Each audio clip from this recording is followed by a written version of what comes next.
Bom dia a todos e todas. Inicialmente, quero agradecer o convite de meu amigo Chico Schilabitz para participar desse seminário sobre diversidade, equidade e inclusão.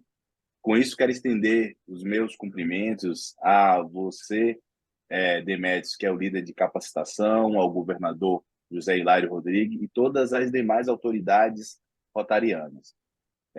Quero também saudar igualmente a todas as pessoas presentes aqui na plataforma Zoom e os meus colegas expositores aqui que vão falar depois de mim. Mas antes de iniciar a minha fala, eu também vou fazer minha autodescrição. Aqui eu sou negro, de cabelos trançados, estou com a camisa azul de botão, o meu fundo ele está desfocado para poder falar com vocês e não tem nenhum tipo de interferência. E esse sou eu. E quero iniciar aqui minha fala inicial fazendo uma pergunta a todos os participantes. E aí, não sei se vai poder abrir o microfone, mas vocês podem até colocar no chat tudo. Eu estou observando o chat aqui. Eu queria saber quem, o que é que vocês acham que eu sou? Quem que eu sou formado? Qual é a minha profissão? Qual é a perspectiva que vocês acham que eu sou aqui para vocês, vocês olhando essa pessoa que está aqui falando para vocês? Então, essa é a minha primeira pergunta e vou dar apenas um minutinho, porque como o meu tempo é curto, para que a gente pudesse fazer essa interação. E aí pode até responder aqui no chat, já que os microfones não estão abertos. Aqui eu já vi que diriam que eu sou professor. Tem mais alguém que quer? Sociólogo. Já vi aqui, sociólogo, arquiteto, tem aqui algumas, professor. É, eu vou só parar um pouquinho aqui para a gente poder seguir, eu respeitar. Músico, alguém falou aqui advogado. Apenas uma pessoa acertou aqui. Assistente social, é, falou, alguma pessoa falou aqui que eu sou engenheiro industrial, outras pessoas falaram que, não, como eu não dei dicas, ela não vai conseguir falar. Mas eu queria apenas dizer isso a vocês, é porque no Brasil é interessante a gente entender o racismo. Padre eu não sou. Isso eu posso confessar que padre eu não sou. Mas assim, o racismo no Brasil, como diria o sociólogo, desculpa, o antropólogo congolês, o Kabele Munanga, ele diz que o racismo no Brasil é um crime perfeito, certo? Porque ao mesmo tempo que temos uma sociedade extremamente racista, as pessoas dizem que não são racistas. Ou seja, é uma sociedade racistas sem racistas. Porque ninguém se reconhece como um racista. E aí, se você vai questionar a pessoa, as pessoas sempre têm como um argumento e como uma resposta. Imagina, eu tenho um tataravô que era negro, minha filha se relaciona com um negro. E ainda, o que é pior, as pessoas ficam ofendidas e não percebem que todos foram criados nessa sociedade para serem racistas. E nós precisamos ter medidas contraproducentes, medidas que afrontem esse status quo para que isso não seja reverberado na sociedade. Então, por isso, eu sempre digo que não basta não ser racista, é preciso também lutar para ser antirracista. E aí eu falo isso, e aí eu fiz a pergunta inicial, porque eu sou advogado de profissão, eu sou consultor sênior da Organização Pan-Americana de Saúde, eu tenho um mestrado em políticas públicas, eu fui consultor da Fiocruz, eu fui assessor da Presidência da República, estou indo para o doutorado agora em políticas públicas, e assim, poucas pessoas, ao me olhar, acham que um negro pode estar num lugar de posição de destaque, certo? Por que as pessoas acham isso? Porque acham que o negro ele está sempre ligado a outro tipo de profissão, seja a profissão de músico, seja a profissão de assistente social, seja uma profissão de professor, que nenhum tipo dessa profissão é menor do que outra, ou mais importante do que outra. Mas também estabelece que cada sua profissão ela tem um sentido na vida. Mas edita as profissões mais meritórias, como advogado, médico, a gente acha que aquele negro não pode estar alcançado naquele lugar. E isso é muito diante da cultura que esse país viveu. E por isso, já iniciando o que eu quero falar para vocês, eu quero trazer para vocês alguns pontos, certo? Um pouco da história do racismo no Brasil, através do sistema penal brasileiro, até chegar ao Estatuto da Igualdade Racial, e depois eu quero abordar algumas searas sobre o Rotary Club. Me permitam fazer isso, porque é importante a gente entender como esse país foi fungido, ele foi criado, ele foi gestado desde o governo provisório. Então, a primeira coisa, é importante que vocês saibam que a história do Código Penal brasileiro, ele remonta a 11 de outubro de 1890, no qual o governo provisório decretou, através do decreto 847, o Código Penal da República dos Estados Unidos do Brasil. É importante a gente entender isso, gente, que esse Código Penal ele foi editado antes da Constituição. E se tem alguém aqui que é advogado, que entende de lei, sabe que a nossa Constituição, em qualquer país moderno, ela dita a fonte político-jurídica por excelência, de onde emana os direitos, os deveres, sujeições e obrigações. Ao você inverter isso, você demonstra que o país ele é forjado por uma imposição de um aparato legal repressivo, no qual a elite daquela época precisava implantar uma república. Então, o Código Penal republicano, que é antes da Constituição, ele traz dois capítulos que é importante a gente entender. Um capítulo que era mendigos e ébrios, que responsabilizavam os miseráveis pela própria miséria e criminalizava as poucas possibilidades de sobrevivência de milhares de famílias negras naquela época foram abandonadas. Não sei se vocês se lembram que a escravidão acabou em 88.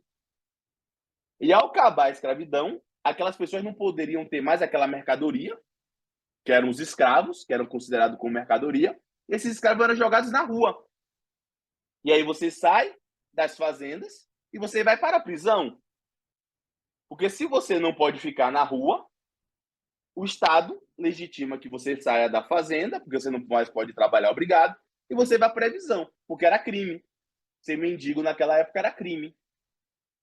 Além disso, tinha um outro capítulo, que é o capítulo 13, que tratava dos vadios e capoeiras, certo? Responsabilizava as pessoas que eram desempregadas. Ou seja, se você conseguiu sair daquela mendicância, mas mesmo assim não conseguiu ser emprego, você também era criminoso. E ele ainda tratava de uma coisa muito, muito nefasta na época, porque a maioria das pessoas que praticavam capoeira eram os negros escravos. E eles diziam que essas pessoas que eram praticantes da capoeira, que era uma prática cultural da população negra, também era criminoso. Então, o que é pior? Além disso, eles estabeleceram que essas pessoas que eram criminalizadas por esses 4 crimes, seja mendigo, seja ébrio, seja vadio ou pratique capoeira, eles poderiam ser presos pelo exército da época.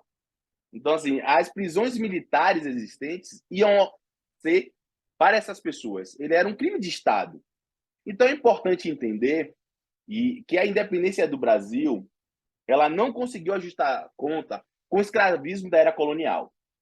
Então, a esperança que deveria ser a república também não foi, porque ela nasceu, ela cresceu, ela desenvolveu e desconheceu o enorme passivo da população negra nesse regime imperial. E é importante, e aí eu vou fazer um recorte até cultural por causa do meu tempo, é que de 1890 até 1950, nunca teve um crime no país, ou nunca teve uma legislação no país que punisse as pessoas que discriminasse a outra pela razão de cor. Isso só aconteceu com a Lei Afonso Arinos por causa de uma dançarina afro-americana chamada Catherine Durham, que ela foi proibida de entrar no Hotel Esplanada em São Paulo, certo? Porque eles entenderam que ela não poderia entrar, porque ela simplesmente era uma mulher negra. Ela tinha sido convidada para fazer um show no nosso país e ela foi impedida de entrar no hotel que ela estava hospedada, simplesmente porque ela era negra. Então, a partir disso, o que se percebeu foi uma comoção muito grande, uma opinião pública internacional condenando o país, e aí se criou a Lei Afonso Arinos, que era uma lei que tratava de contravenções penais, que são crimes de menor potencial ofensivo, certo? E aí, a partir disso, não teve mais nenhum tipo de legislação. Somente na Constituição de 1988 foi que se criminalizou o racismo, teve a questão da diversidade cultural, teve o reconhecimento de direitos da população quilombola, o movimento negro pressionou com diversas marchas, com Durban, com diversos organismos internacionais pressionando o país, foi que se colocou isso. E aí, no ano posterior, se criou a primeira legislação, que é uma legislação de um deputado negro chamado Carlos Alberto Caó, certo? Que fez a Lei 7.716 de 89, um ano após a Constituição, que criminalizou o racismo, certo? E aí, ao criminalizar racismo, se vocês não sabem como é a lei, depois eu posso passar a legislação para vocês, e aí tratou o racismo de ser contravenção penal e passou a ser crime na sociedade. Foi a partir daí que a sociedade começou a entender que fazer esse tipo de atitude era crime no país. Somente em 89, após a Constituição, tá? Mas o que é importante se entender também, de 1890 até 2010, nunca tivemos uma legislação, certo? Nunca tivemos uma legislação que garantisse nenhum tipo de direito à população negra. Entendam, gente, os negros do nosso país, eles foram abandonados à própria sorte. Quando a escravidão ela se encerrou no país, ela não deu nenhum tipo de estrutura a essa população. Essa população ela foi jogada, inclusive ela foi criminalizada por ela ter sido jogada pelo Estado, certo? E ser mendigo, e ser ébrio, e ser desempregado naquela época. Então, nunca teve uma política pública no país desenvolvida. Isso só foi existir como legislação em 2010, com o Estatuto da Igualdade Racial, que tem um objetivo de garantir à população negra a defesa dos direitos étnicos, individuais, coletivo, difusos e o combate à discriminação e às demais formas de intolerância étnica.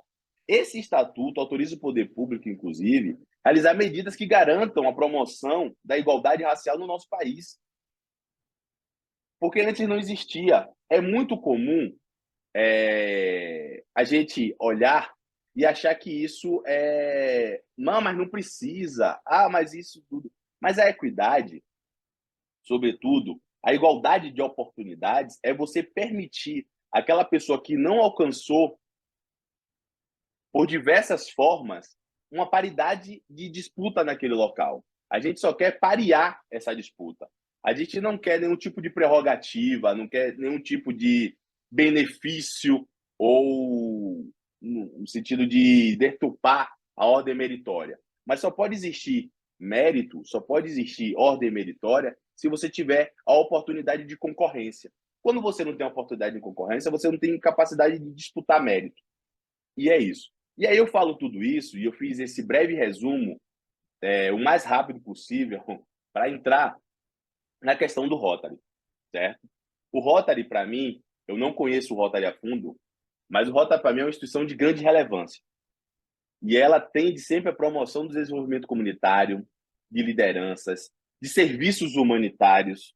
E eu entendo que para continuar cumprindo a sua missão de maneira mais abrangente e eficaz, é essencial que o Rotary abrace princípios fundamentais como equidade, diversidade e inclusão. especialmente ao considerar a necessidade da inclusão da população negra. A equidade é um conceito que busca, gente, a justiça social. Ela garante que todas as pessoas tenham a igualdade de oportunidade, independente de suas origens, de raça ou gênero. Nesse sentido, aí eu quero parabenizar publicamente aqui ao governador que pelo todo esforço de criar um ambiente que valorize a diversidade em sua plenitude. A diversidade traz a riqueza de perspectiva, traz habilidades, experiências que enriquecem os projetos desenvolvidos pelo próprio clube e fortalecer a sua capacidade de causar um impacto positivo na comunidade, porque o Rotary é isso. A gente precisa ter diversidade, porque se a gente tiver um único pensamento, a gente não é criativo. A gente passa a ser apenas uma máquina de que aquele pensamento é único e vai seguir. A diversidade é algo que precisa ser genuíno, precisa ser efetivado. É imprescindível garantir a inclusão de todos os grupos. Eu falo aqui somente pela população negra, porque outros palestrantes vão falar aqui em outros temas também, mas é importante incluir a população negra de forma ativa, significativa no Rotary. Isso implica em quebrar barreiras, eliminar preconceitos, proporcionar espaço seguro e acolhedor, onde todas as vozes sejam ouvidas e respeitadas. Eu quero aqui, eu não sei se isso acontece no Rotary, espero que não aconteça, mas se acontecer, é preciso a gente cada vez mais quebrar isso dentro do Rotary, que são as piadas, certo? Porque piada racista, ela não é humorística, ela é crime, ela machuca, ela tira a dignidade da pessoa, certo? Os olhares atravessados, como quando uma presidente de um clube Rotary assume, ou como uma autoridade rotariana é negra, e aí você olha para ela e simplesmente por ela ser negra, você olha e fica assim, será que ela é capaz? Sem nem ter a oportunidade. O fato dela ter uma pele negra, dela ter traços negros, ou ela ser negra, não diz a capacidade, não diz o intelecto dela. Existem pessoas que não têm preparo, não têm perfil em todas as raças, em todas as cores, em todas as etnias, em todos os gêneros, na comunidade LGBT, na comunidade cis, em homens brancos, cis, velhos, idosos de terceira idade, em todos existem.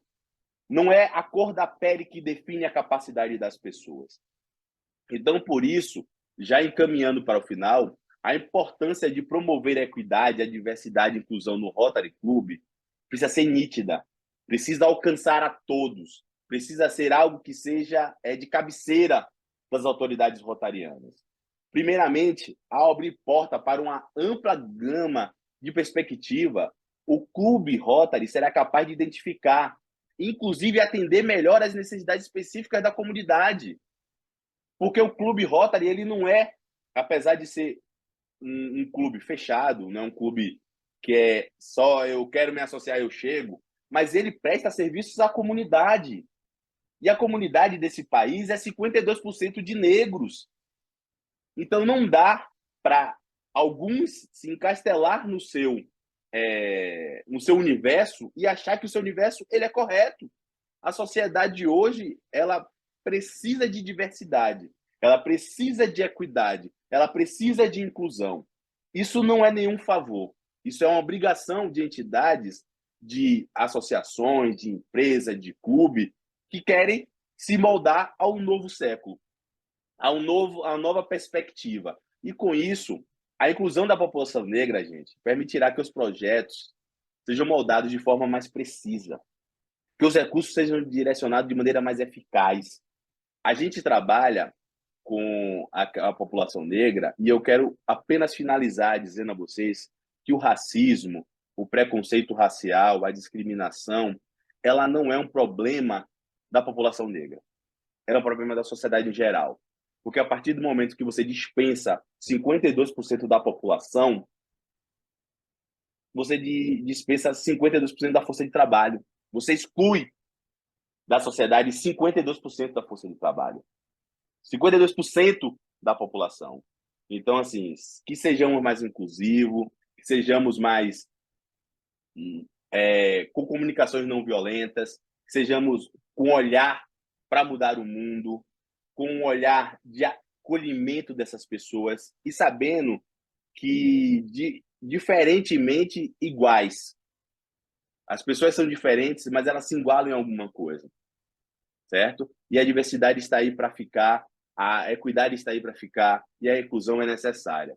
Muito obrigado. Eu não sei se eu passei do meu tempo, se passei, peço desculpas. Estou aqui à disposição de vocês e aqui as perguntas que quiserem, eu estou aqui, vou ficar até o final. Vou só fechar a tela aqui, mas eu estou aqui assistindo a todo mundo. Muito obrigado por essa oportunidade de compartilhar um pouco do que eu sei com vocês. Espero aprender também muito com vocês aqui e estou à disposição, tá? Mais uma vez, quero agradecer ao Chico, à Tânia, ao Demétrios e ao governador José Hilário por essa oportunidade de compartilhar aqui com vocês nessa manhã de domingo, tá? Muito obrigado. Não, assim, Arnaldo, o racismo, não existe racismo reverso.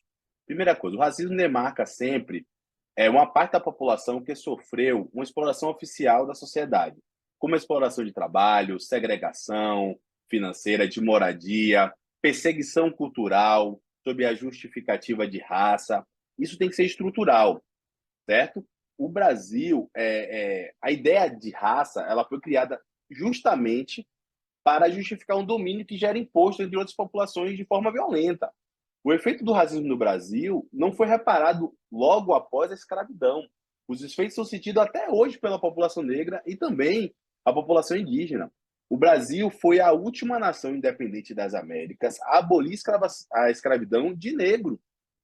Isso foi em 1888. Entre os séculos 19 e 20, governadores brasileiros encomendavam abertamente a importação de imigrantes europeus com promessa de trabalho, casa. Só que essa reparação jamais aconteceu para centenas de milhares de escravos após a abolição.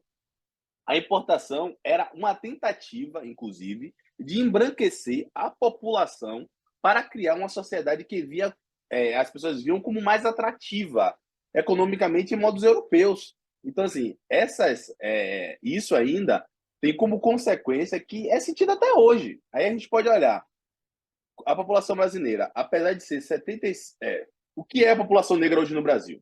75% das pessoas mais pobres são negras.